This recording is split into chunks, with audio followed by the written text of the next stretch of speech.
Syederalun Polres Sabang dengan cepat berhasil mengungkap dan menangkap pelaku kekerasan terhadap anak di bawah umur yang sempat viral di media sosial.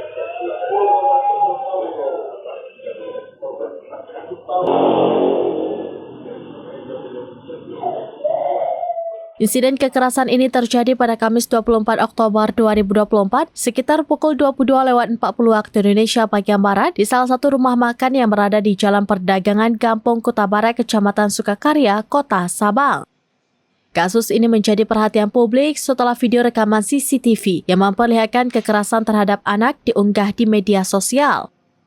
Video tersebut menampilkan aksi kekerasan yang dilakukan oleh pelaku DI 53 tahun terhadap anak kandungnya Maulana Akbar dan mendapat kecaman keras dari berbagai pihak. Menindaklanjuti insiden tersebut, Kasareskrim Polres Sabang AKP Bukhari langsung membentuk tim khusus untuk menyelidiki kasus ini.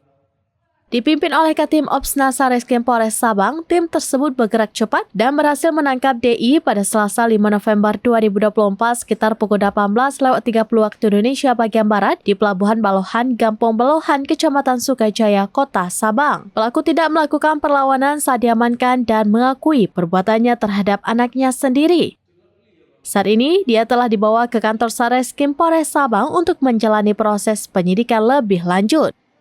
Pelaku dijerat dengan pasal 80 ayat 1 junto pasal 76C Undang-Undang Republik Indonesia nomor 35 tahun 2014 yang merupakan perubahan atas Undang-Undang nomor 23 tahun 2002 tentang perlindungan anak. Pasal ini mengatur tindakan kekerasan terhadap anak dan memberikan sanksi tegas bagi pelaku kekerasan. Kasareskrim AKP Bukhari SH menghimbau kepada masyarakat untuk lebih peduli dan waspada terhadap kasus kekerasan terhadap anak.